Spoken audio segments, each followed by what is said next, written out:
Hello and welcome to Montgomery College's Financial Aid Night. And now a brief message from Dr. Monica Brown. Greetings. I'm Dr. Monica Brown, and I have the great pleasure of serving as the Senior Vice President of Student Affairs here at Montgomery College. I am so proud of how quickly we were able to transition from our face-to-face services to a virtual platform at the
I am sure you will find the time well spent and walk away with a lot of good information to help you as you continue on your path to higher education. So thank you for joining us here this evening, and I wish you all well. Thank you very much, Dr. Brown. And now here is a message from Montgomery College's Financial Aid Office.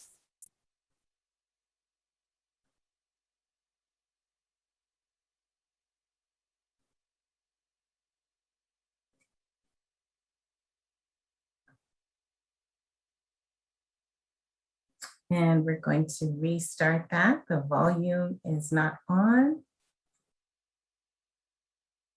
Sorry about that. We'll be with you in just a moment.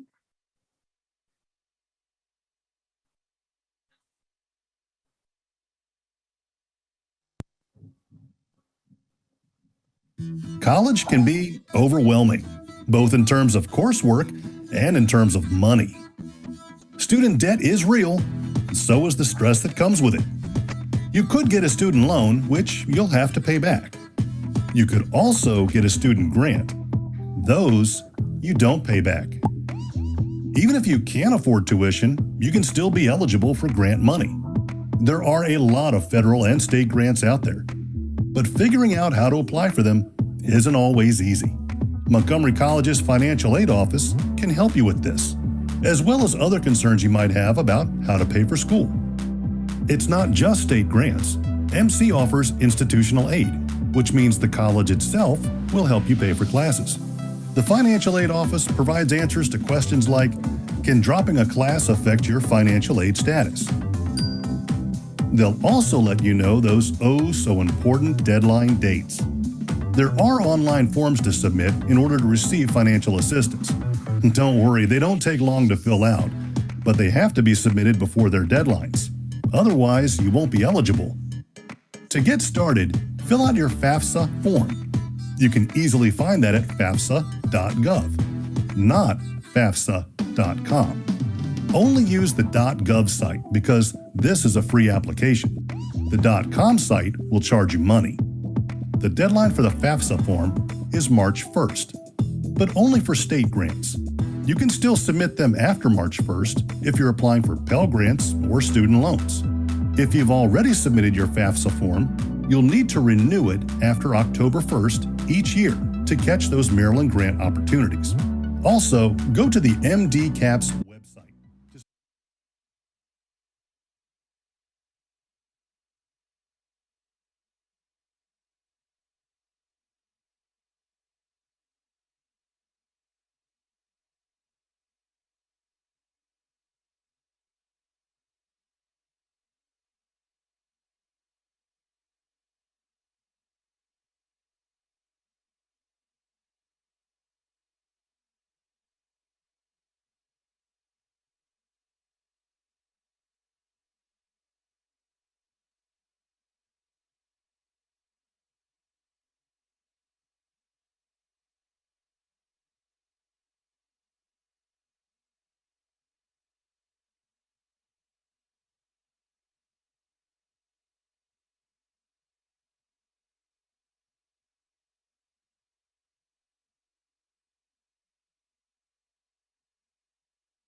to its high quality academic programs and services. And when I say open admission, I mean that everyone is admissible regardless of your academic background. Another reason students choose to start at Montgomery College is because of the affordable cost. And I'm going to talk a little bit more about that in a few minutes. And they always transfer. The classes and credits that students take here at Montgomery College transfer to state of Maryland colleges, such as University of Maryland, Towson, Bowie, many colleges in the local area, and also across the United States. So affordability and open access are two very big reasons students choose to start off at Montgomery College. Next slide, please. Now, not everyone that comes to Montgomery College is interested in earning a bachelor's degree. Not everyone is interested in earning an associate's degree. Some students that come to Montgomery College may be interested in something more short-term, like a certificate or one of our letters of recognition. And some students are coming for personal interest. Maybe you're interested in taking some classes to improve language skills, or you might be interested in taking classes to improve opportunities for your job or your career. Whatever the reason, you may choose to start at Montgomery College to reach your goals. We have many programs that students take advantage of while they're with us. Everything from business to science, to the arts, to computers and technology, design and graphics. Next slide, please. To education and teacher preparation, health sciences, and through our Godelski Institute for Technical Education, you can even engage in a trade. So we have a wide variety of programs for students to take advantage of. Next slide, please. And we actually have a whole nother division of non-credit courses in those areas that we just talked about, and many others that students take classes in here at Montgomery College to help them reach their goals. Next slide, please. Montgomery College's programs are nationally recognized. And here are just a few of the accolades that Montgomery College has received this year in 2021. Montgomery College was ranked the top 5 overall and the best value in Maryland, and has been ranked as one of the best community colleges across the United States in 2021. Next slide, please. I mentioned before that Montgomery College is affordable. We have very supportive faculty and staff with a very small student to faculty ratio of 18 to 1. Next slide, please. And it's not just about the classes.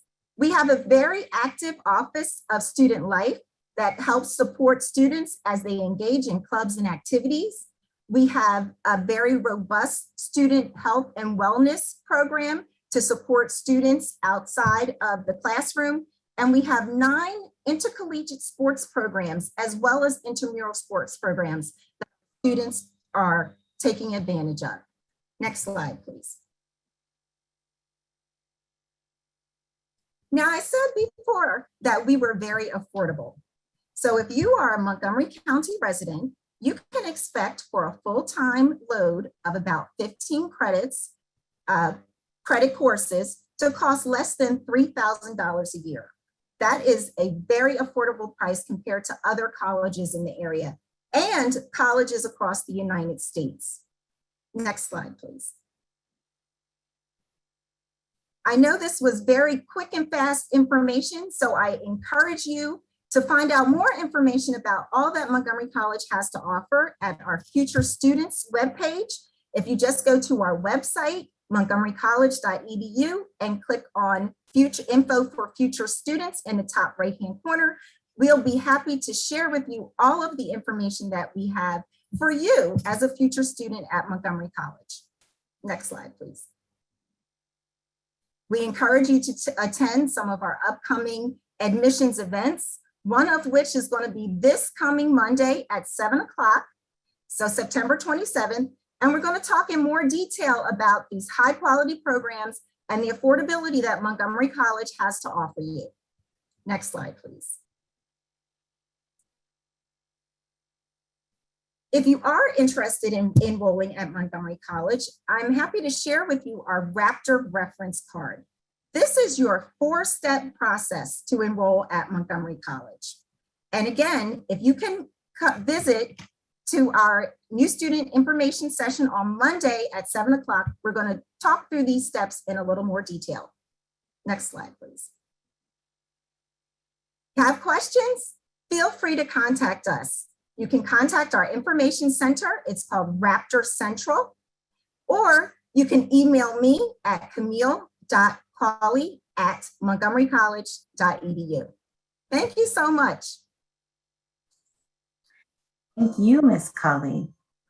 Thank you very much. And now we have a word from the Director of the Educational Opportunity Center, Ms. Beverly Coleman. Beverly, are you muted? Good evening. Okay. Okay, I am muted myself. Good evening, and thank you, Rhonda and the Montgomery College Financial Aid Office for inviting EOC tonight. The Educational Opportunity Center is funded by the U.S. Department of Education. Next slide. Thank you. The Educational Opportunity Center is funded by the U.S. Department of Education under Title IV of the Higher Education Act. EOC, as we're affectionately called, is a TRIO program. TRIO programs are designed to serve low-income and first-generation participants. The MCOC is the only pre-college TRIO program in Montgomery County. Montgomery College also has the only on-campus-based TRIO program in Montgomery County. In 1972, the first EOC program was funded by the Department of Education, and 30 years later, Montgomery College was awarded its first EOC. We were recently refunded for 5 more years. Next. The goal of EOC is to increase the number of low-income and first-generation adults enrolling in post-secondary institutions. First generation refers to an individual who lived with parents until age 18 who did not earn a bachelor's degree. Next. We are funded to serve 1,000 eligible participants annually. We have repeatedly exceeded the 1,000 participants. Next. To be eligible for our services, which are free, an individual must be a Montgomery County resident, age 19 years or older. If a youth, a high school senior or a high school dropout, a US citizen or a non-citizen who is a permanent resident or eligible for federal student aid. The list of non-citizen eligibility is lengthy and is best addressed individually. Or has been granted refugee or asylum status and can provide documentation. Next. We provide a wide range of free services offered individually or in group sessions in English and Spanish, regardless of your post-secondary enrollment plans. In other words, whether you plan to attend MC or another institution, we will still provide you assistance if you are eligible for our services. Our services include admissions counseling, financial aid application assistance, scholarship search assistance, free GED practice tests, and GED counseling. Next. Academic advising, career counseling, and literacy, financial literacy and advising. I know that's a lengthy list, and we do even more.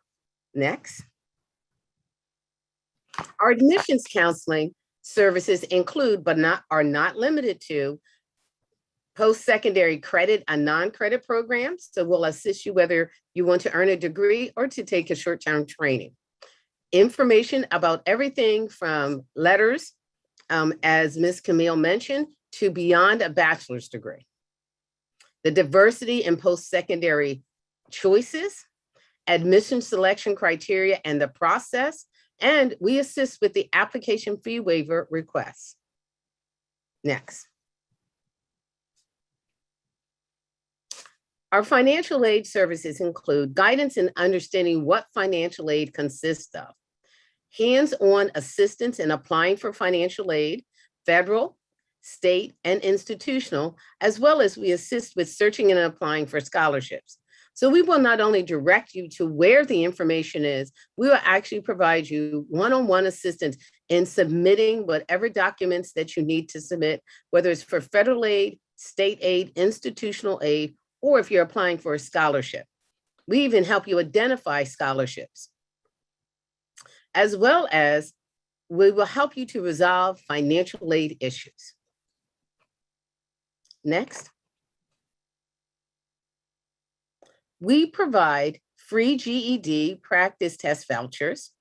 We provide a GED preparation program referrals and GED test fee waivers. So if you know someone, or if you are someone who has not earned their high school diploma and are interested in earning a GED, then we're the spot for you because we can provide a wide range of assistance. We also provide guidance with foreign credential evaluations process. However, we do not conduct the evaluation. We just assist with the process. Thank you. Next. As it relates to academic advising, please note, we are not a substitute for meeting with your academic advisor. We are an additional source of information about degree requirements, course selection. We inform and educate about post-secondary terminology, as well as guidance in choosing a major. And of course, the foreign credential evaluation process. Next. In the area of career advising, we offer career inventories assessments, resume reviews, and interview preparation assistance. The purpose of the career inventory assessment is to help those identify careers that may be of interest to them. One, what training and education is required to pursue that career? What institutions offer that training or education? And how do I pay for it? So it's a full service. As well as we provide assistance with identifying training and education programs. Next. Our financial literacy services include post-secondary loan default guidance. Sometimes what happens is someone has a post-secondary student loan and they are in default. And so we provide guidance on how to navigate through that system so that you can get out of default on your student loan. In case you're not familiar with the term default means that I haven't been paying my student loan. We also provide referrals for assistance with consumer credit concerns, free income tax assistance, and free budgeting and money management programs. Next. This slide is the contact information for the EOC staff. As you can see, I'm listed there. I'm the director, as well as Diana Benson and Pedro Mejia, who are our education specialists. As I indicated, our services are offered in English and Spanish, and Pedro does provide assistance in Spanish. Our administrative aide, Iracema Gutierrez, is also bilingual, and so she can assist you if you are a Spanish speaker. However, let's say English or Spanish is not your first language. We always are able to access translation services. We just need 2 weeks notice. Thank you. Next. So hopefully with the information I've shared with you, you're interested in making an appointment with us to get some assistance. In order to make an appointment, you can call us at 240-578-2076 or email us at mcoc@montgomerycollege.edu. You will be directed to complete our online intake form to be able to schedule an appointment. Thank you. I was trying to cover this quickly, but I will say to the end, in case there are any questions about EOC or how to access the number again, of course, 240-578-2076. And the email address is mceoc@montgomerycollege.edu. And thank you again, Financial Aid, for this opportunity. And we look forward to assisting any of you wherever you'd like to attend college. Thank you. Well, thank you very much, Ms. Beverly Coleman. Now we'd like to speak with Ms. Sandy Menzies from the Achieving the Promise Academy. Thank you, Rhonda. Very grateful to get to be here and sharing with you about the Achieving the Promise Academy. We also call that ATPA. So as we get started, next slide, please. Achieving the Promise Academy is where we provide academic coaching to help students like you succeed in whatever your degree major for being at Montgomery College. We have 4 main core services that we offer to you. One is embedded coaching, and this is where we have coaches who are in academic courses and provide additional support. We also offer one-on-one coaching, so where you meet regularly with an individual coach to help support you along your way. That's one of the services I offer. We also have throughout the week, every day of the week, Monday through Sunday, we have drop-in coaching. This is virtual. You can call in with questions if you are stuck and needing some coaching support. We are here to assist you with that.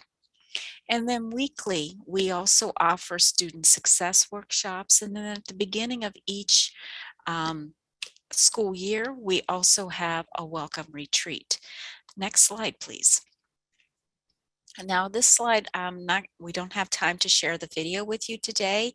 So if you want to grab this QR code, there is a nice 2.5 minute video on Achieving the Promise Academy, and we'll go over that information with you in greater details. So thank you.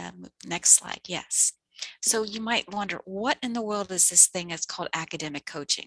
Well, most of you hear coaches from a sports analogy. The coach is the person who helps you find your focus, figure out how you as a team can work together, how is you as a person.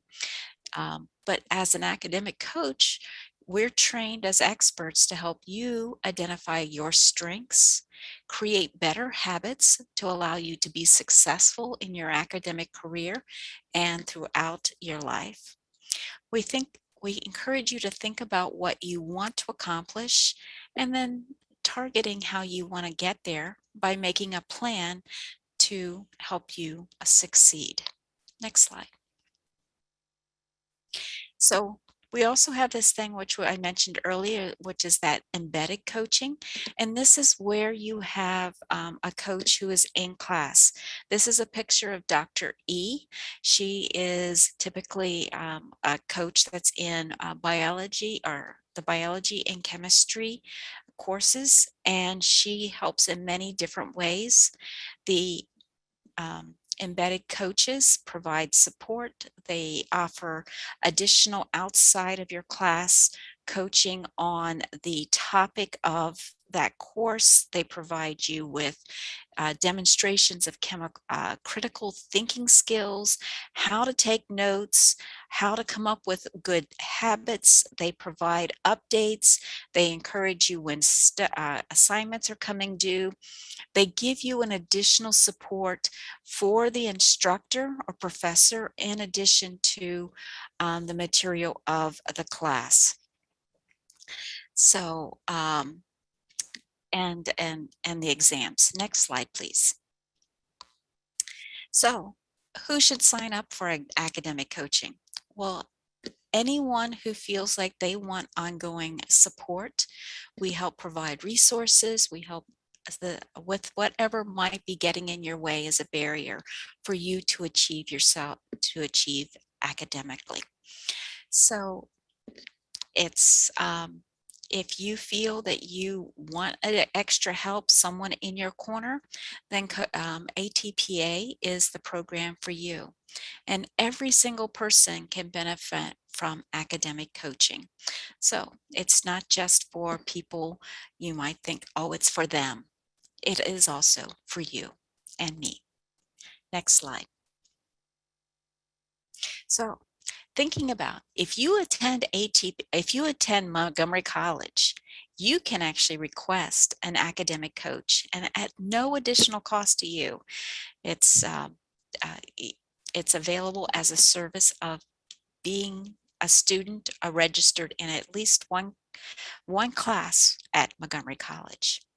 You have the opportunity, whether you are enrolled in ATPA, to participate in weekly student success workshops, and those usually occur on Tuesdays and Wednesdays at noon, and Wednesdays at 4:30 p.m. If you're enrolled in classes, they're actually, as you register, if you search for embedded in your, when registering for challenging courses like science, chemistry, some of the maths, English, then you will have an embedded coach assigned to it. So that is open. You can register for that and you get that service. Or you, if as a member of having a one-on-one coach assigned and enrolled in the program, you can also take advantage of embedded coaching sessions, even if you're not registered in one. Again, we have that annual ATPA welcome retreat, and then we also offer tuition assistance for one-on-one coaching participants who qualify. We have a laptop loan program, and then, as I said, we offer lots more resources. Next slide. Thank you. So if you have a question, I will be online also, and then we encourage you to search for us on the Montgomery College website under ATPA. Thank you. Thank you so much, Ms. Manziz. Now, please remember that if you have any questions, you can ask your questions in the Q&A portion of your Zoom. You just want to check the bottom left side of your screen. And we'll try to answer all the questions towards the end of the session. My name is Rhonda McLaren Scott, and I'm here with Carlavette Esvedo, and we are financial aid counselors here at Montgomery College. Again, please feel free to type your questions and we'll begin. Carlavette, shall we begin? Yes, thank you for that introduction. So I'm going to go ahead and get started once the PowerPoint is up. All right, thank you very much, Gustavo. Okay, so let's get started. So what is financial aid? Financial aid is money that students need to pay for their post-secondary educational expenses. The federal government gives the most financial aid, but we're going to discuss sources of financial aid soon. So let's begin with the types of financial aid. So types of financial aid include gift aid, as well as self-help aid. Gift aid are funds that you do not have to pay back, while self-help aid, you do have to pay back. For example, loans. So loans, you have to pay back with interest, of course. And for example, work study can also be considered self-help aid because you can get a job at any campus. It's actually a great opportunity.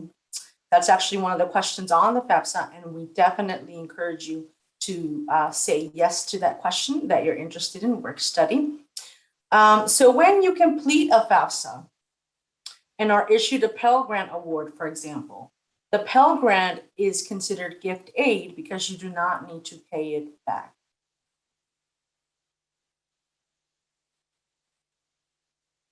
Next slide, please.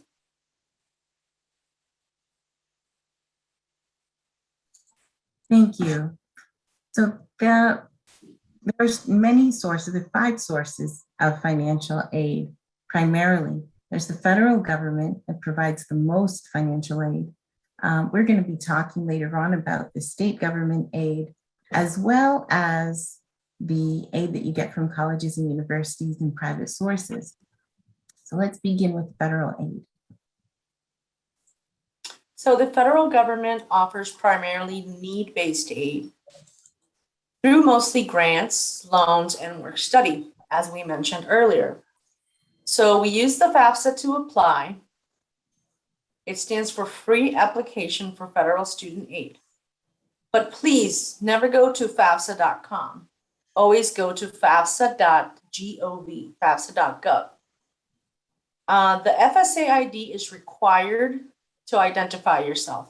It is an electronic signature.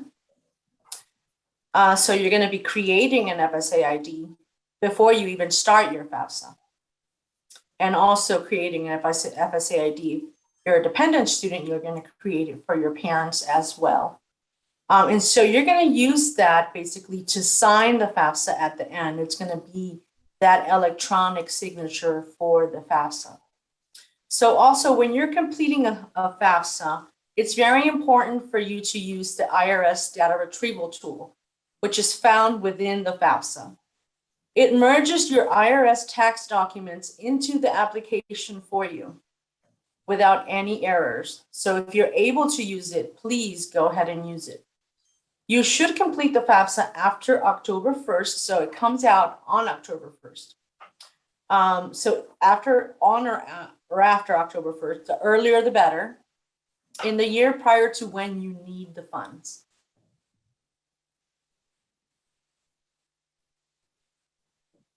And this is what the beginning of the FAFSA looks like, the front page. You should click Start Here. And if it's your first time doing the FAFSA, you would click Start Here. If it's not your first time, and let's say you have to make a correction or add a school code, then you would click Log In.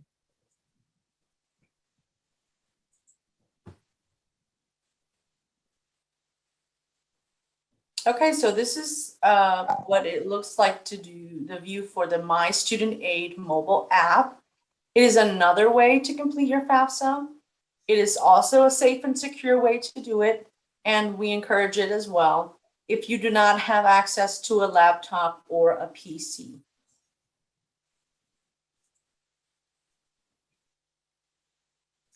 Okay, so the application starts like this.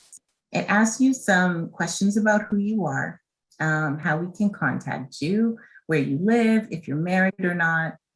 It then goes into detail and asks, what is your dependency status? It wants to know, do you have children? Were you ever at risk of being homeless? Normally, you are considered a dependent if you are under 24.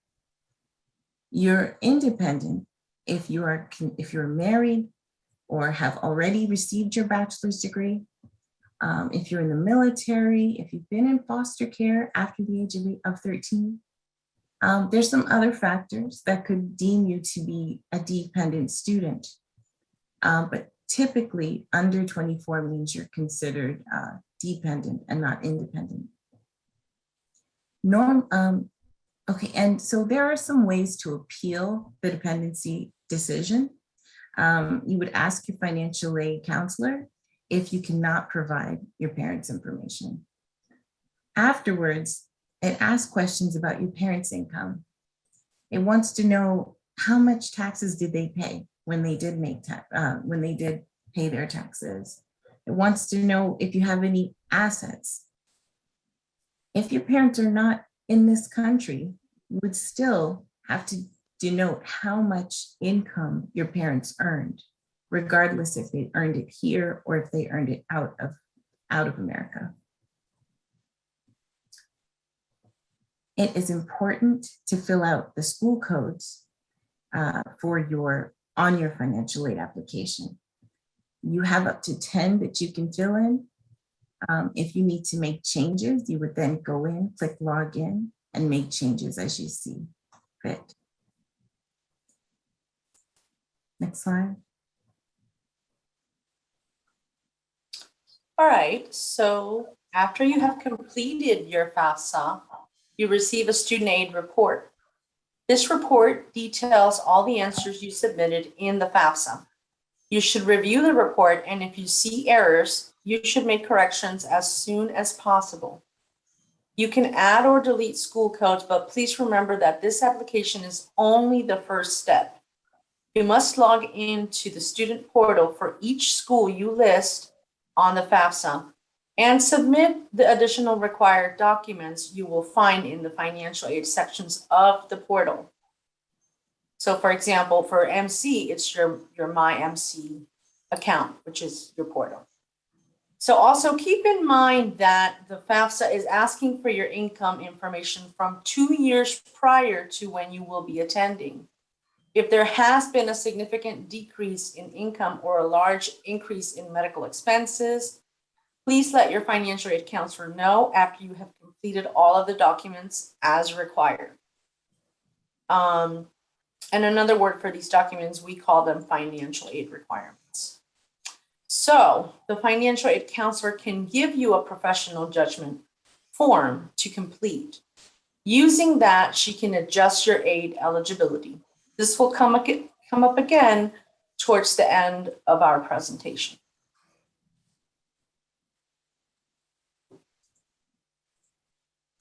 And the next source of financial aid is state aid.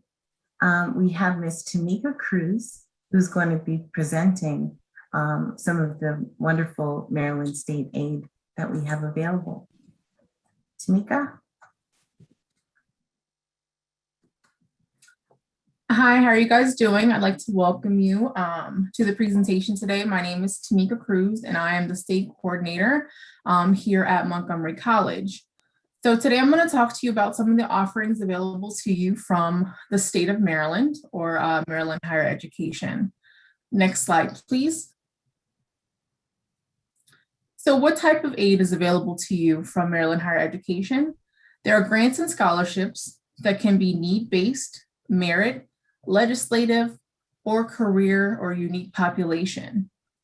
Need-based financial aid is given to students who demonstrate that they have financial need. Your financial need is determined by your FAFSA application or your MISFA application. Merit-based financial aid is given to students who have special talents, skills, or who have earned good grades. Legislative financial aid is awarded to students from their delegation. Please note that there is a separate application required for this. You can find out who your senator or delegate is for the area that you live in by going to marylandelect.net. So what this means is after you complete your FAFSA application, you're going to want to go on to the Maryland Higher Education website, and you can look to see the senatorial and delegate options available to you. And if that is something that you want to apply to, you're going to contact your senator and delegate to get their application and fill it out. And then there's career and unique population. This financial aid is given to students based on their declared major or program of study or a unique educational indicator. So there are grants and scholarships for students who maybe want to go into cybersecurity. If you're interested in rescue squad, there are even workforce shortage scholarships that are available to students who are going into those programs where they need more people, like education, nursing. Next slide, please. So how do you apply? So first is the FAFSA application, which you do at studentaid.gov. This application becomes available on October 1st each year. And then you'll see who's eligible for the FAFSA application. And then there's the MISFA, which is completed on the MDCAPS website. It's available to applicants who are not eligible to do the FAFSA application. And it becomes available around November the 1st of each year. The priority deadline for these applications in the state of Maryland is March 1st. Next slide. So the Maryland Community College Promise Scholarship is a scholarship that many people consider to be free college, but that is not the case. What the Community College Scholarship is a last dollar award that's available to students who plan to enroll in credit-bearing coursework leading to a vocational certificate a certificate, or an associate's degree, or a sequence of credit and non-credit courses that lead to licensure or certification. Now, what last dollar means is that we look at all the financial aid that you qualify for federally and from the state. They do not include student loans. But if there is still a balance after all of your financial aid is applied, that is when the Promise Scholarship can kick in to help pay for any remaining balances that are on your account. So who may apply for a Promise Scholarship or who's eligible?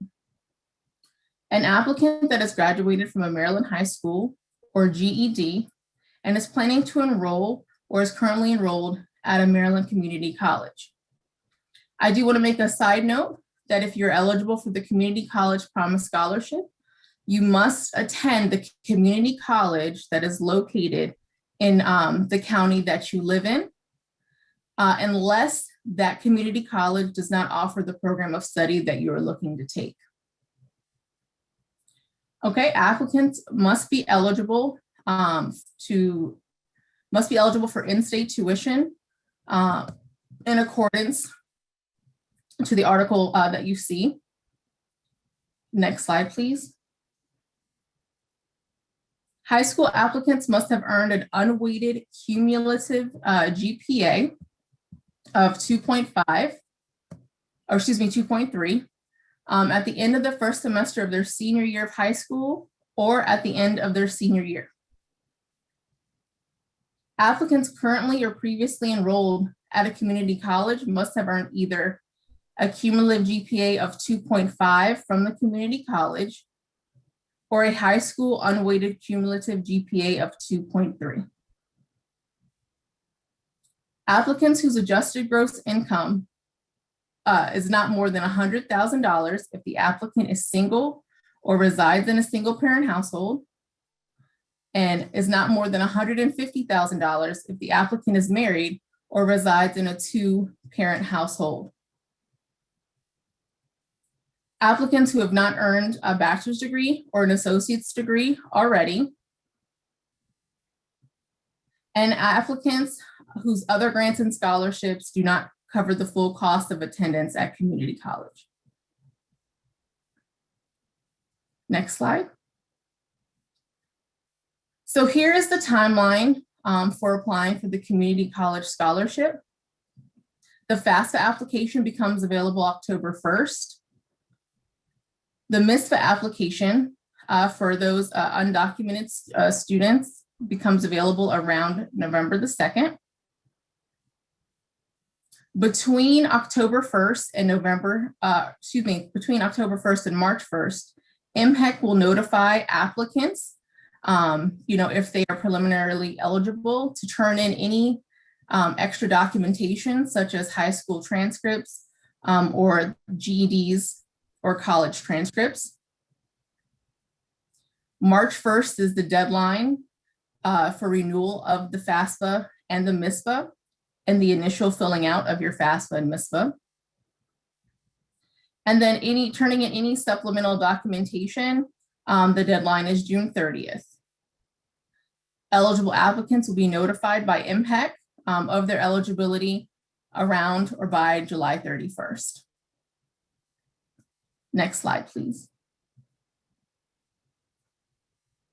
So please remember that Promise is a full-time award, which means that you need to be enrolled in a minimum of 12 credits in order to remain eligible. You must not only maintain and meet the GPA requirement, but you must successfully complete a minimum of 12 credits each semester to receive the award in subsequent semesters.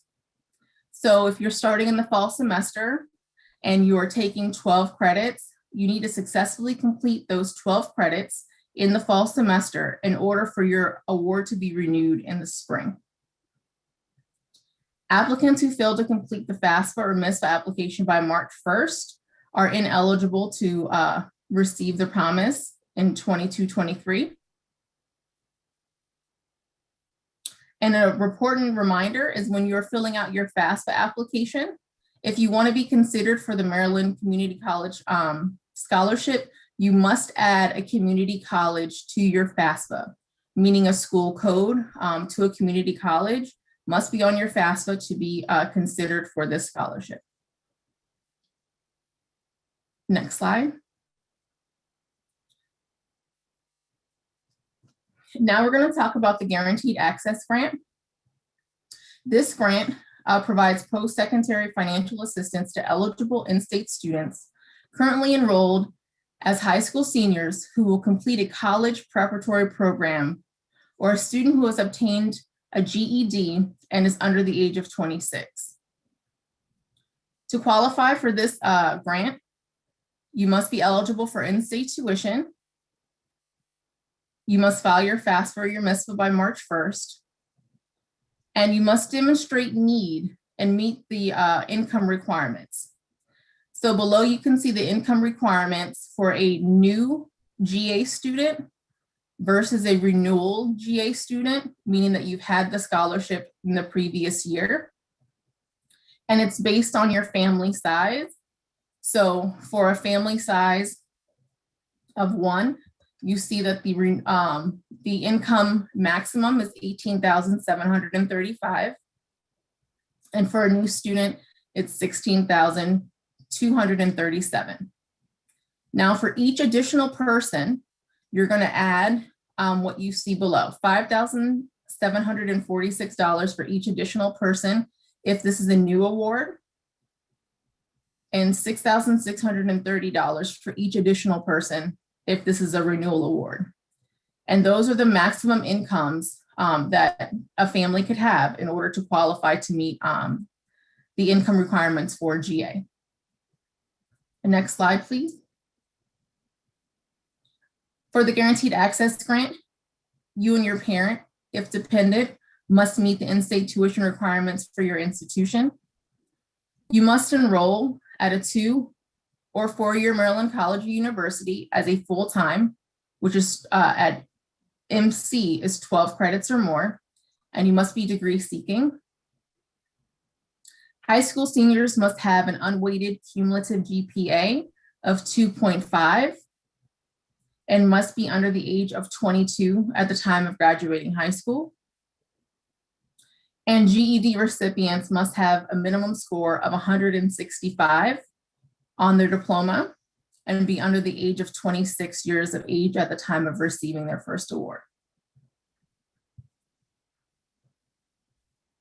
This is the application cycle for the Guaranteed Access Grant.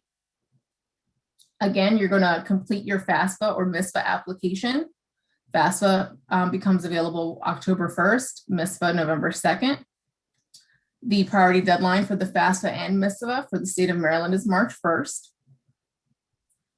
Any additional documentation that's required from you will be uploaded on MDCAPS by April 1st for the Guaranteed Access Grant.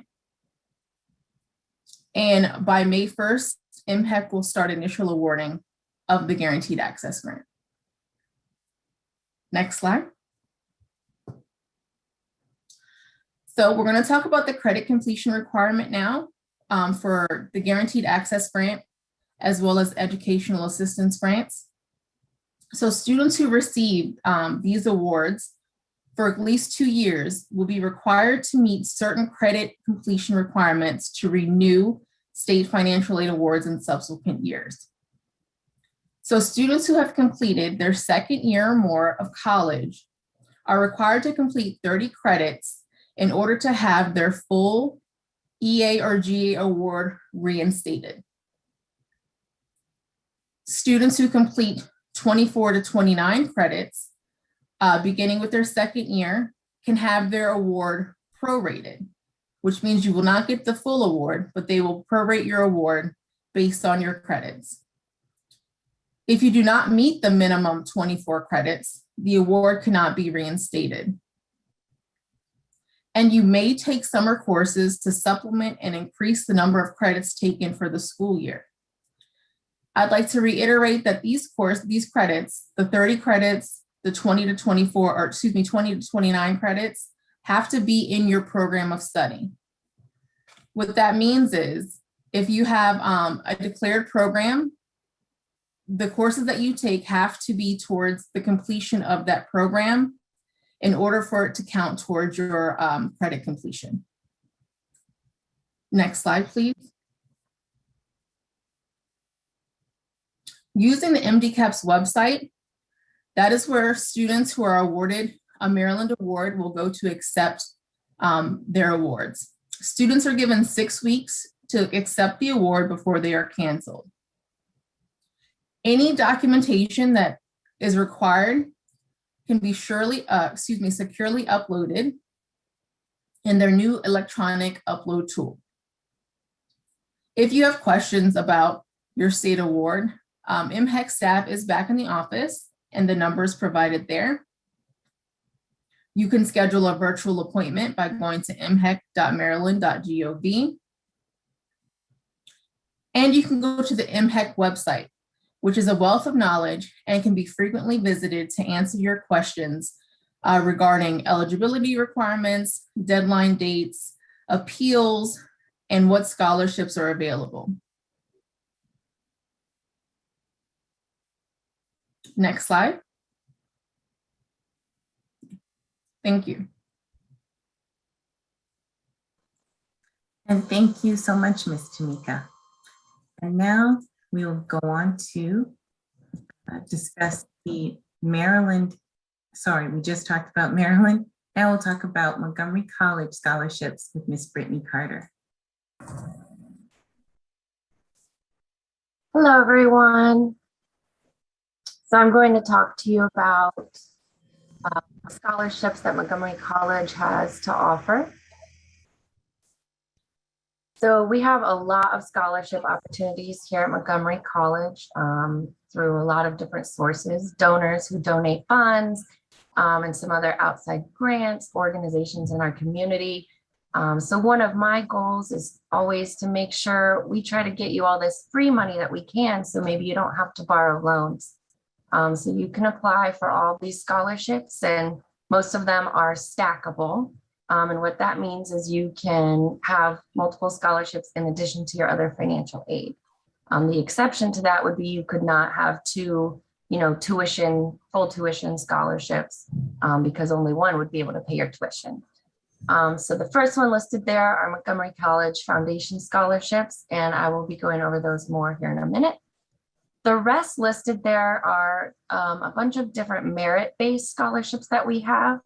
Merit-based usually means based on your GPA, community service, or it might be one that's based on your program of study, things like that. So you should visit our website. I've listed it down there. You can also hover over paying for college on our website and then click on scholarships, and you'll find all of these listed.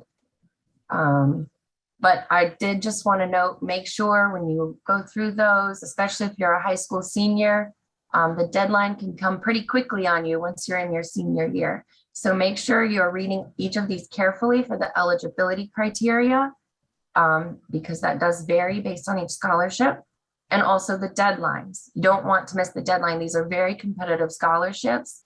So if you miss the deadline, we won't be able to take your application.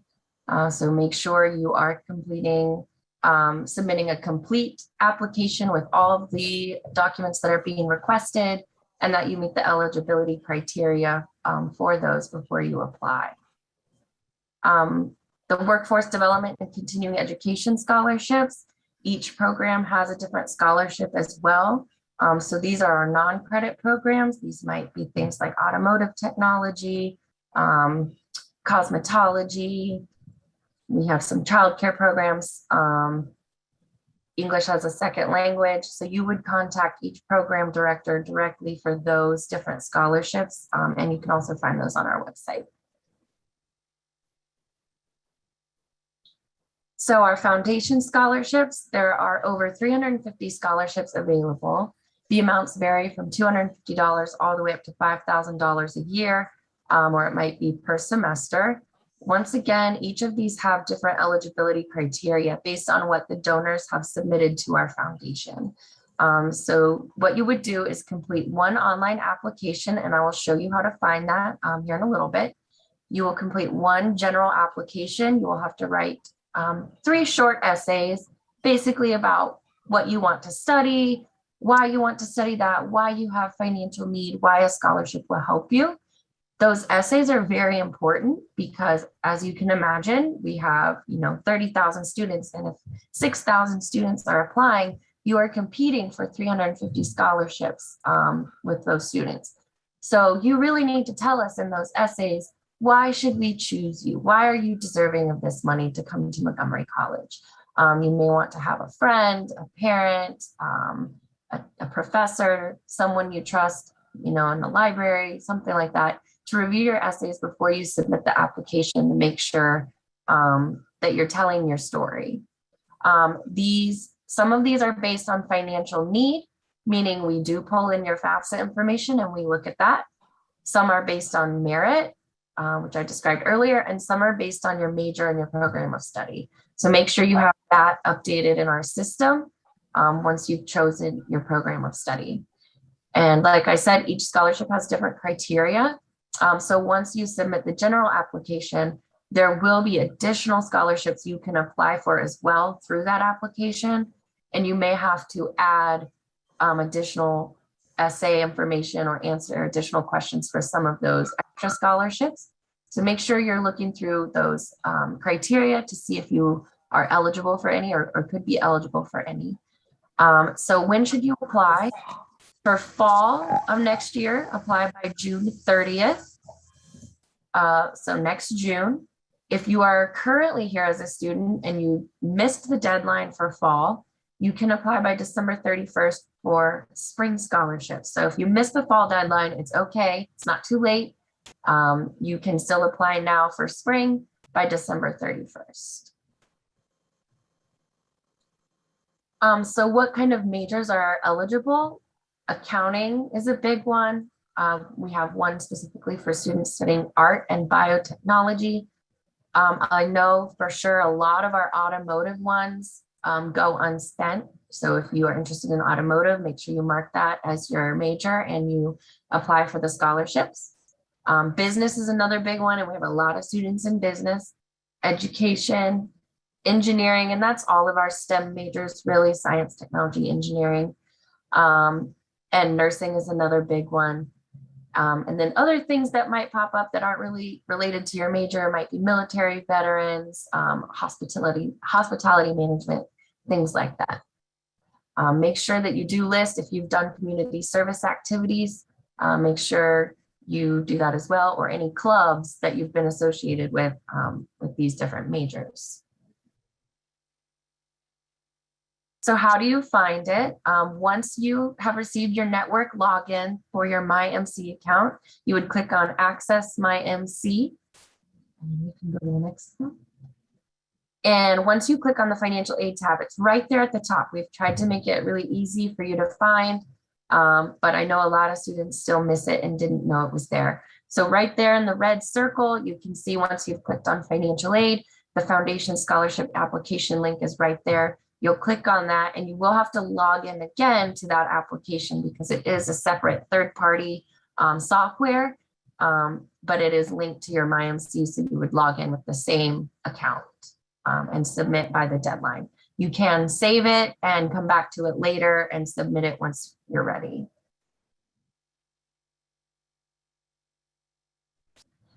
So another thing that we offer is the Special Board of Trustees grant.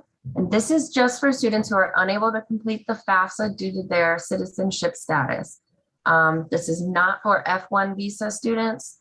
This would be for DACA, DREAM Act students, undocumented students, maybe asylum applicant, refugee applicant, things like that. So you had to have graduated or graduate from an MCPS high school within the last 3 years. So for this year, it'd be 2019, 2020, and 2021 graduates with a 2.0 GPA or higher. And your family income for the last year has to have been $100,000 or less. And that would be the 2020 FAFSA. So it would be, tax return. So that would be different than the FAFSA, which uses prior year. We're just using prior year for this. The grant amount is $1,000 per semester, and it is renewable. So as long as you maintain that GPA, you can apply for this every year that you attend Montgomery College. And to apply for this one, you would need to submit documentation of your high school GPA and that the income is under $100,000. We sometimes have students whose parents are not in this country or who did not file taxes. So we would just need documentation that you are an independent student here on your own. And we could look at your income separately and we can work with you through that. So later in this presentation, I've given you our email address at the scholarships office. So you would need to email that email address and ask for the application to apply. Athletic scholarships. So if any of you are athletes, we do offer athletic scholarships. This is only the second year now, I think, that we've had these. So this is a newer program for us and we're really excited to build on this. So the Board of Trustees Athletic Potential Scholarship does have a GPA, so a merit-based requirement of 3.0 out of your high school. And then you must maintain a 2.5 while you're here at MC. And this one is great because the award amount is tuition and fees up to 15 credits per semester at the in-county tuition rate. So you could basically get all of your tuition and fees up to 15 credits paid for if you're in county. And then you would only have to pay the difference if you were, out of county or a non-resident. So, make sure if you are an athlete and you're interested in coming to MC that you keep that GPA up. The general athletic scholarship, that award amount varies and is determined by the athletic department. It's not need-based or merit-based. It's just based on athletic participation. The maximum award based on the NJCAA requirements is tuition and fees plus up to $250 towards books and supplies. So these two scholarships are both determined by the athletic department and the coach. If you are interested in becoming an athlete and you have not talked to one of our coaches yet, you can fill out an athletic recruit form on our website by clicking on athletics. Or the coach's information is there. I am the point of contact for student athletes at MC and potential student athletes at MC. So you can also reach out to me if you need help with any financial aid or scholarship information. And we also have the Walker Athletic Scholarship through our foundation. So preference is given to a student athlete participating in our ACES program. So if you are an ACES student, keep that in mind and you are an athlete. And also to a student studying the humanities. So once again, make sure your major is up to date. If you're studying one of those programs, you could be eligible for this scholarship. So that was what MC has to offer. I'm now going to also go over private sources of financial aid and scholarships. So one of our big partners that we work with is the Herb Block Foundation. I'm sorry, I did not put their deadline there, but I would recommend heading to their website to check out their deadline. If you live in Montgomery County and plan to go to Montgomery College, you are eligible to apply. This is also open to DACA, DREAM Act, and asylum applicants and asylum and refugee applicants. So if you are not eligible to file the FAFSA, you can still apply for this scholarship. This one gives us quite a bit of money, and they are what we consider a last dollar scholarship, similar to the Maryland Promise, in that we let them know the other types of aid you have and your cost of attendance, which includes not only tuition and fees, but also books, housing, room and board, transportation, food, and other miscellaneous things you might need to get your education. And they will pay up to $8,000 a year. I think the minimum is $1,000 a year for 2 years at MC, or until you reach the maximum. So they are somebody I really like to point out to all students and encourage you to apply for. Phi Theta Kappa. So if you are in Phi Theta Kappa, which is an honors fraternity or society here at MC, you can apply for a ton of scholarships through there. So if you do get the email about becoming a PTK member, you may want to think about it, just because it does open up additional scholarship opportunities for you, not only here, but it also looks good on your resume and your four-year schools. And then I always encourage students not to be afraid to go searching for scholarships. Be wary of scams. You know, if it seems too good to be true or you have to pay to apply, that may not be something you want to look at. But look at your local civic groups like Orioles Nests or Eagles Clubs, Fraternal Order of Police, all of those kind of things, especially if your parents are involved in those activities because they give away scholarships. You can look through your local library, your high school, even your elementary school, all those kinds of things in your community and which part of the county you're in. They offer scholarships as well. Church, mosque, synagogues, any religious organization, a lot of them offer scholarships. So just don't be afraid to ask and see what's available. And one that's not listed here, but that I do see a lot of as well is employers. So you may want to ask your employer if they offer anything. I know I've definitely seen some from Chick-fil-A, Kohl's, Burger King, McDonald's is a big one that we get a lot. So if any of those, if you work at any of those locations, or no matter where you work, you may want to ask and see if they offer scholarship opportunities either locally or nationally. And then also you may want to think of what your major is and then look at professional organizations in the state or in this region that serve students or that serve members of those professional organizations, for example, nurses. If you're looking at nursing, those professional organizations often offer scholarships to people who will be entering those career fields. And so how does that process work? If you have been awarded an outside scholarship, usually they will send the check to you with MC as the memo line or as the payee, or they will send it straight to Montgomery College. So if you receive it, you will need to either mail it or bring it in to our cashier's office. You may need to sign it over. Or you can give our address to them and they may want to send it to us directly. We can also send them the information to do an electronic payment. If you reach out to me, I can get that set up. The scholarship will be applied to your tuition and fees first.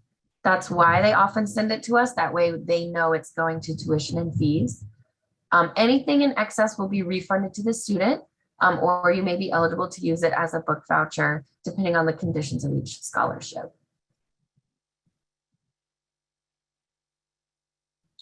So if you have scholarship questions, you can email us. It's really easy, scholarships@montgomerycollege.edu.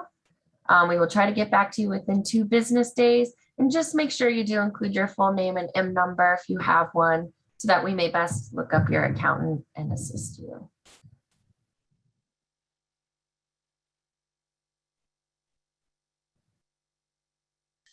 Wonderful. Thank you so much, Brittany. I really appreciate that. That was so informative.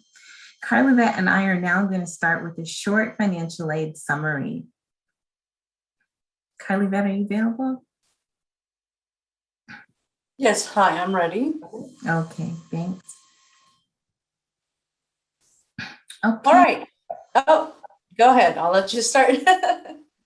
No problem. Okay, so here's a review of the steps to getting financial aid at MC. You do want to start with your 22-23 FAFSA on FAFSA.gov, never.com in October. One thing I do also want to remind you is that you have to remember to put your security number on the college application that you're going to be attending, as well as the MDCAPS website that Ms. Tanika Cruz mentioned for Maryland.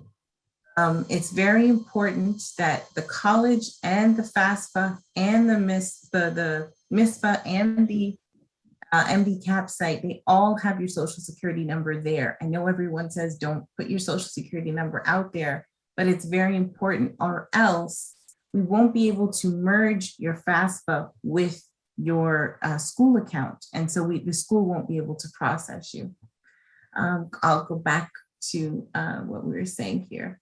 So be sure to create an FSA ID for the student, and then an FSA ID also for the parent. It's important for their signature. You want to include our school code 006911 is our school code. Make sure that that's there, and also be sure to use the data retrieval tool. If you are not able to use it, then you will need to type in everything manually, and you may make mistakes. And if you do, when it comes time to processing, you may have to send corrections, and then it delays the processing of your financial aid.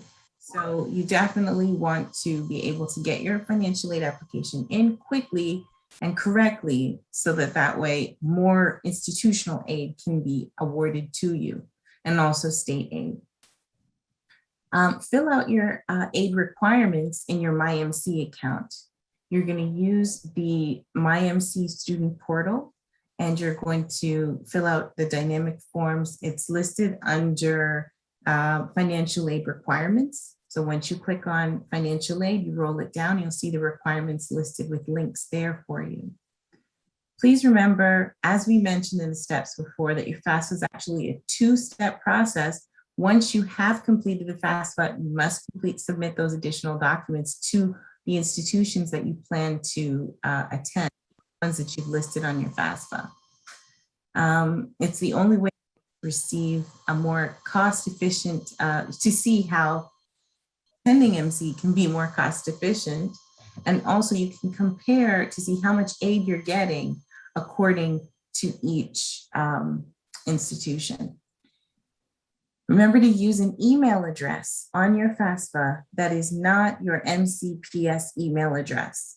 That email address does not take outside information, does not accept outside links. So it's important to use your personal email address on your FAFSA. That is how the state will send notification of your awards to you. So that's very important. Okay, now this slide here had deadlines. We were just on the deadline slide. Please take a screenshot and try to remember those deadlines. October 1st is when the FAFSA becomes available. We do have an event called FAFSA Fever that's shortly after that, where you can get one-on-one assistance from a financial representative to complete your FAFSA. So it's really important to remember these deadlines, because you want to try to get as much free money as you possibly can.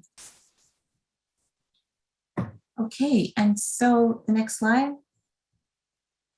So at Montgomery College, this is just a little review we're going to go over, okay? So at Montgomery College, after your FAFSA has been completed in January, you should look into your MyMC account, click on financial aid, and scroll down to your general financial aid requirements. Those requirements, your forms, must be submitted before March 1st, which is the priority deadline. It is imperative, if you want to receive the most financial aid available to you, that you submit these forms early on. If you miss the deadline, you can still get financial aid. However, you will only receive federal aid and not both federal and state aid. After you have completed your FAFSA, you receive the student aid report. So you want to make sure you review that, and if there are any errors that need to be made, there are any errors that need to be corrected, you definitely want to make sure that you submit a correction right away. And you can add or delete school codes, but remember that this application is only the first step. You must log into the student portal for each school you list on the FAFSA and submit the additional required documents you will find in the financial aid sections of the portal. So also keep in mind that the FAFSA is asking for your income information from 2 years prior to when you will be attending. If there has been a significant decrease in income or a large increase in medical expenses, as we've mentioned earlier, this is something that you can talk to a financial aid counselor about, and we're going to get a little bit more into this in the next few slides. And as I mentioned earlier as well, that you can get a professional judgment for something like this.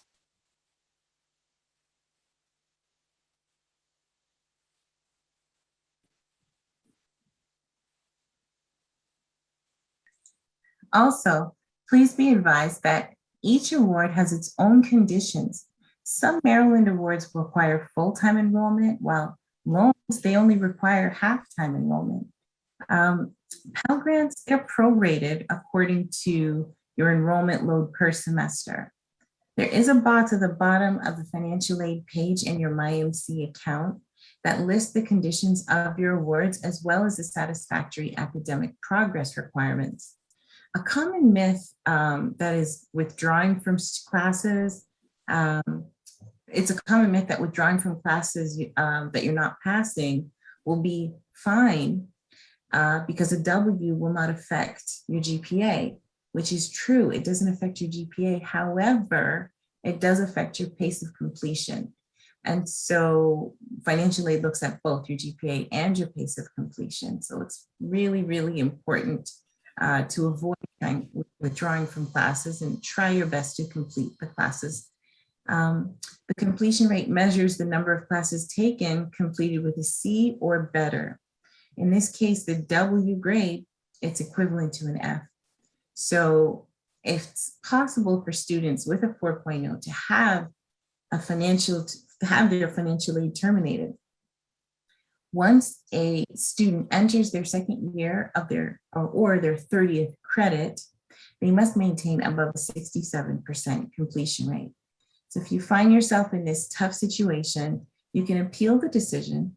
Just be careful to appeal by the deadline listed on the cover, and make sure to include the documentation to support your claim as to why you are not meeting the satisfactory academic progress requirements.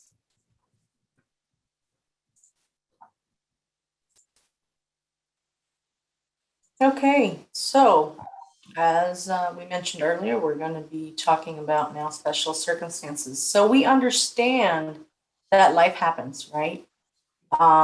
You know, we're in the middle of a pandemic and many families are struggling financially as compared to 2019. So for those students who did their 2021-2022 FAFSA, we're looking at the 2019 taxes. However, for students that are going to be doing their FAFSA, it's going to be the 22-23 FAFSA. We're going to be looking at 2020 taxes, right? But even then, there may be a difference, you know, in the way that we were financially back then compared to the way we are now. So this is why we consider special circumstances, right? So if your situation has changed and you find yourself, in this particular situation, please keep in mind that schools have financial aid counselors that can help you. Okay, so you must first complete the FAFSA as it is requesting using the old numbers that it asks for. So in your case, it's going to be the 2020 information from 2020 taxes. Then you should submit the additional documents that are required for processing your aid. Finally, after you have been awarded financial aid, you should seek an appointment with a financial aid counselor and explain the situation to them. They will ask you to submit a written explanation and provide documentation. They will review your claim and make a judgment. Decisions are final and cannot be appealed to the Department of Education. Additionally, the decision, just like your satisfactory academic progress, does not move with you from one college to another. So the graphic that you see displays possible reasons for a professional judgment or why a professional judgment may be warranted. So if you can just see, it could be for medical expenses, it can be for dependent care, secondary school tuition, divorce, loss of employment, many reasons. But the good thing is that we are here to help.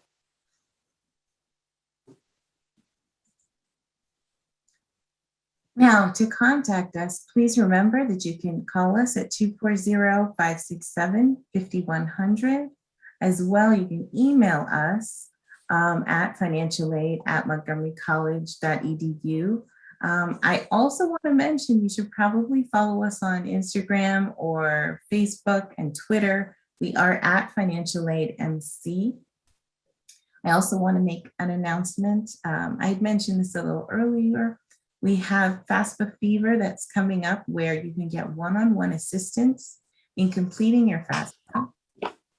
You will go to the Montgomery College website, and then in the search box, type FAFSA and then fever. You'll be able to register for the event. And also we can put a link in the chat if you are participating currently and if you're not watching the recorded version.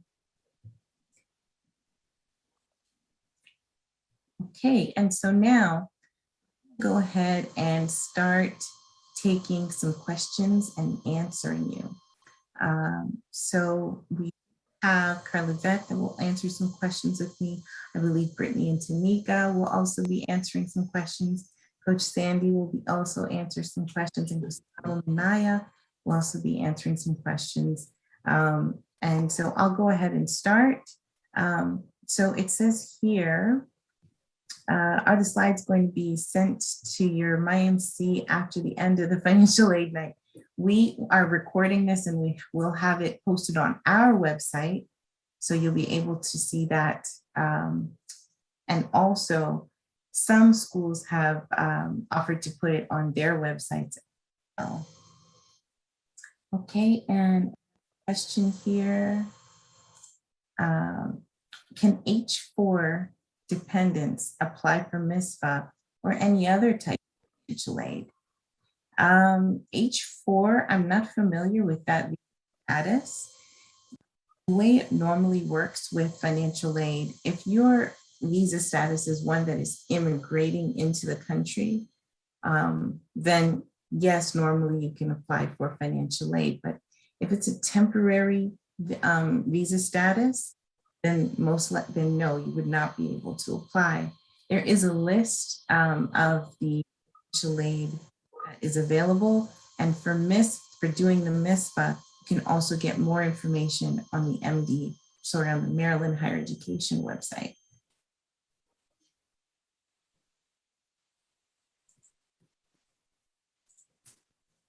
And we have another question.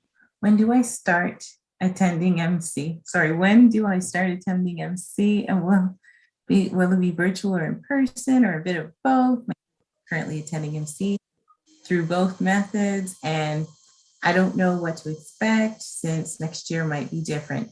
We all don't know what to expect. At this point in time, we are offering both virtual and some in-person sessions. We really have to play it by ear to see what's going to happen with COVID-19. Yeah. And another question here. Are students expected to submit a separate application for each scholarship, or would it suffice for all scholarships? Well, the FAFSA suffices for a lot of scholarships. However, no, you should definitely do the separate applications for the other scholarships. They often will require that a FAFSA has been done prior to you submitting your scholarship application. They'll ask for that information to get a need determination. That's a good question. No.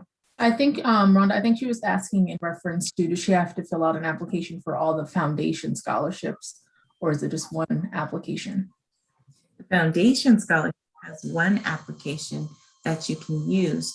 However, and that's through I think when you click on foundation scholarships in the website, you'll get access into that academic works, and that's where you apply. There are some other Montgomery College scholarships as well that use the academic application. So in that case, yeah, you'd want to apply for those ones as well. And here's another one. Someone would like to know where they can get more information on academic coaching. Yes, students can get more information on academic coaching by going to the Montgomery College website and typing in ATPA in the search field, and Achieving the Promise Academy will show up with all the details.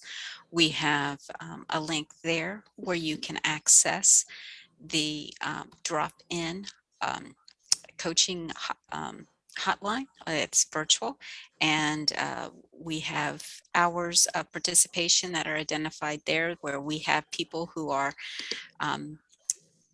available for anyone who signs in, and you get to experience academic coaching. And thank you. Okay, sorry. Thank you. We also have another question here. Other than completing your MyMC account and activating it, are there any other prerequisites to complete before applying for your FAFSA? I would say no, there is not. You want to apply to the college, and that's important so that the college can have access into your FAFSA. Without that application, we won't see it. We'll get it, but we can't actually access it without you applying to the college first. So you'd want to do that. But yeah, for the FAFSA, it's important to do those steps. Another question, which is your website?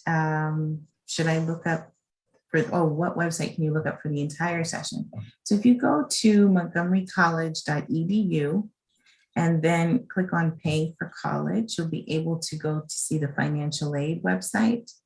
And you're going to see under the outreach section, there's going to be a financial aid night section with the link there for this session. It'll take a few days at least to upload, but we're definitely going to upload it for you. Another one here. Thank you for answering my question so far, and I have a few more. I left a question above. I don't know if I got it answered or not, but when will I start attending MC? You can start attending, okay, sorry, and will I be attending it in person or virtually or another third option? So you can attend MC after you have applied to the college. We do have rolling admission. So, and also we have courses that start in the middle of the term as well. So it really is up to you when you do decide to attend. I would definitely seek counseling. There is going to be some tests that you would need to complete before registering for your courses. So seek counseling and get some assistance to complete those, the testing, and then choose your courses. And I think I answered that one. That.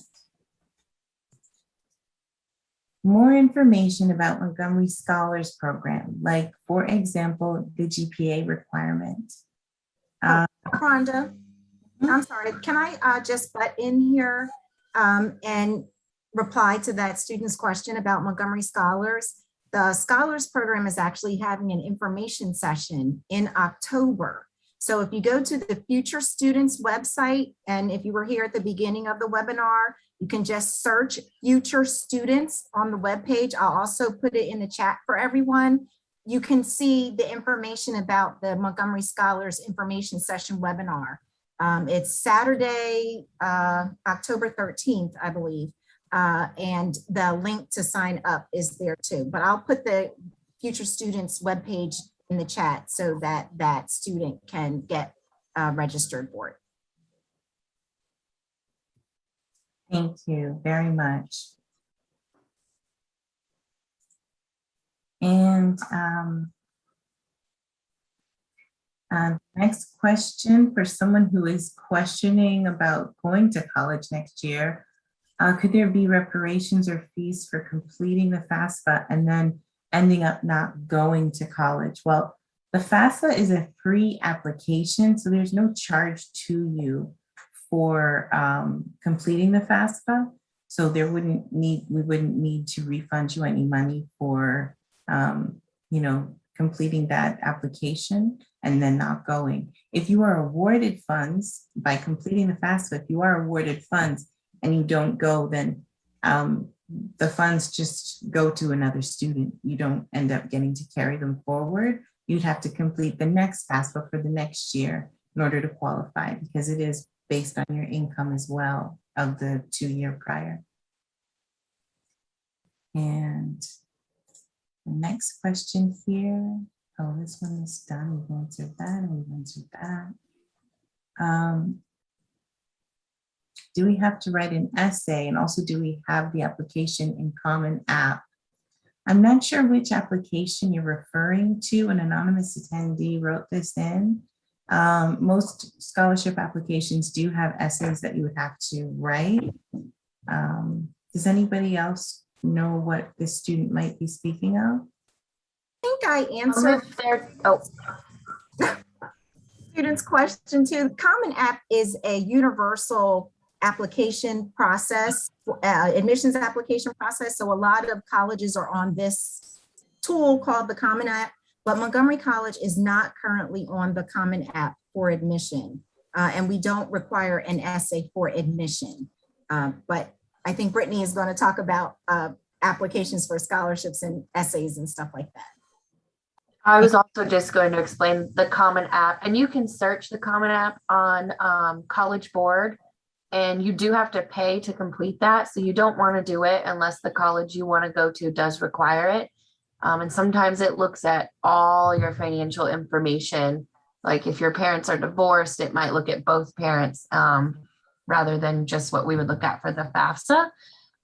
But you do need to do an essay for foundation scholarship applications and most of the merit-based scholarship applications. You might also need to get recommendation letters from professors. So you should start thinking of professors that you would like to ask for those as well. And so that's the common application. And then for our foundation scholarship application, we call it a general application. So you would fill out the general application form for that. So I hope that answers your question.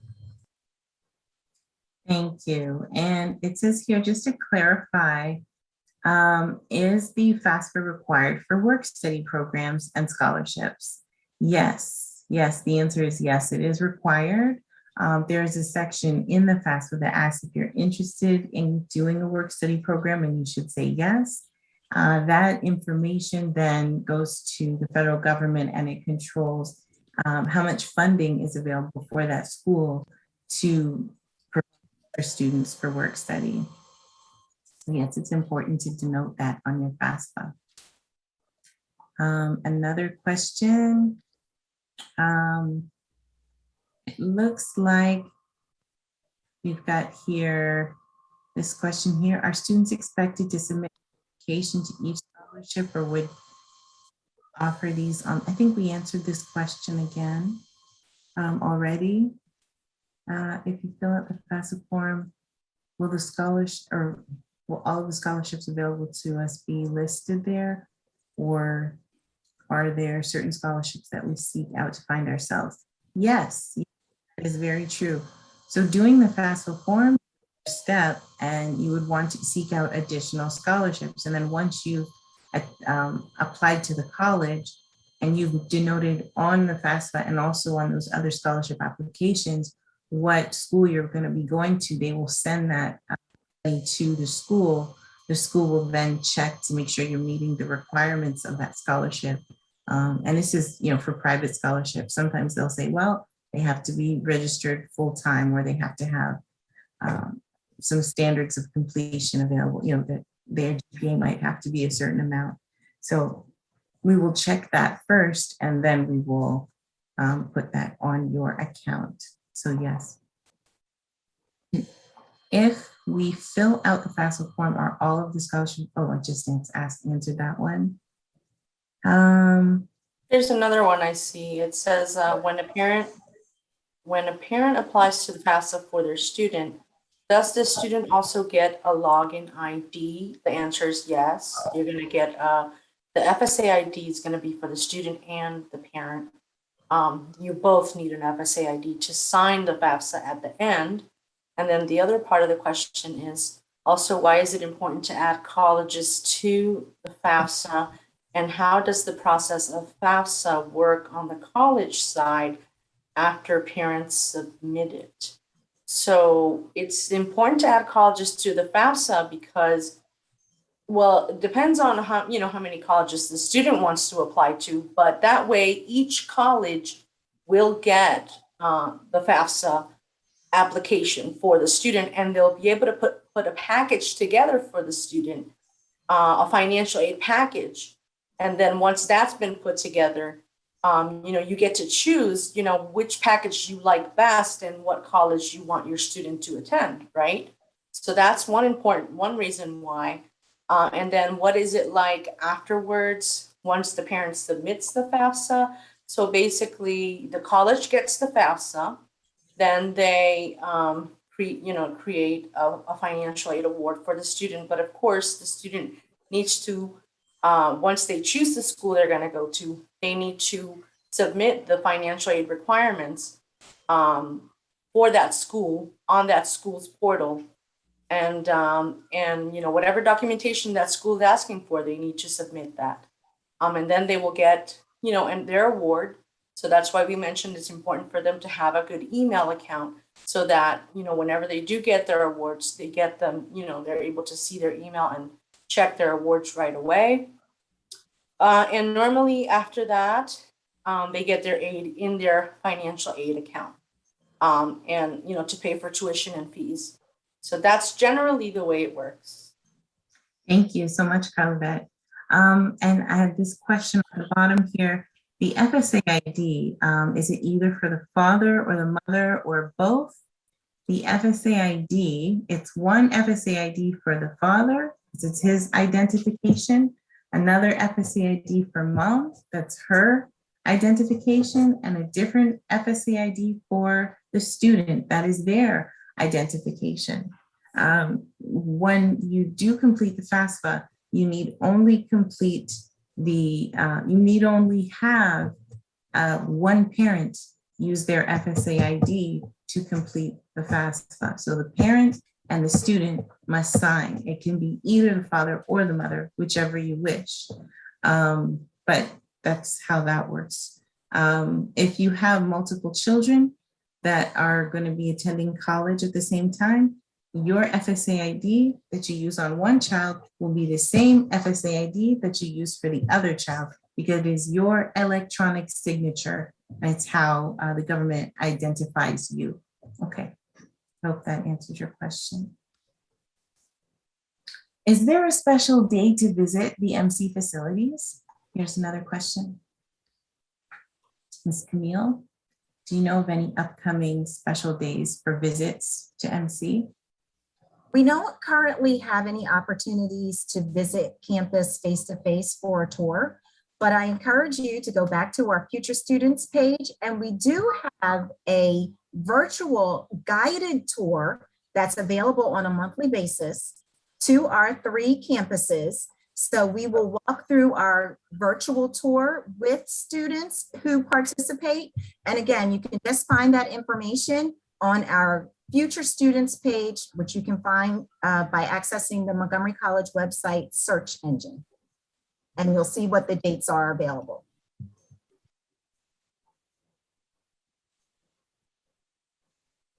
Wonderful, thank you so much. And we have another question here. It just disappeared, where did it go? Okay, I don't see it there, but thank you very much for attending now.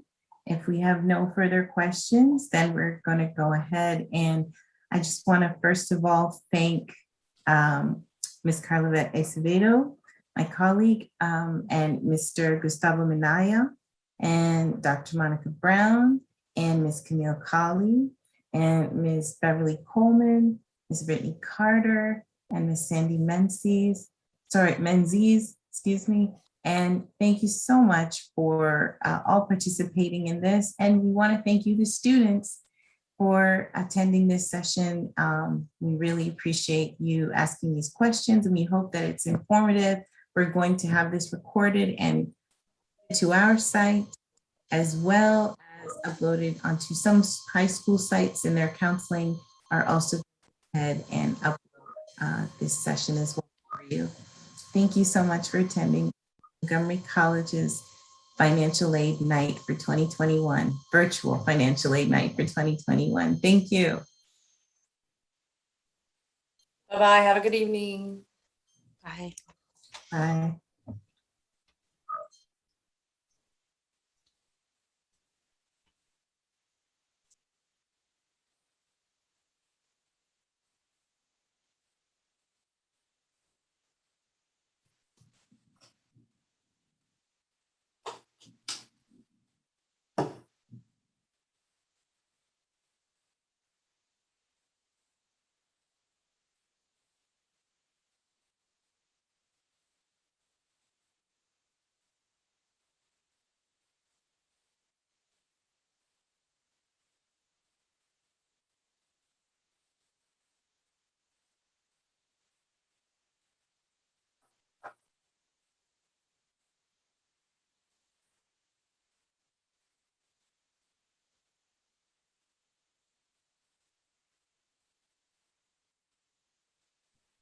Great job, everyone. We're done. Woo! That was good. Oh my gosh.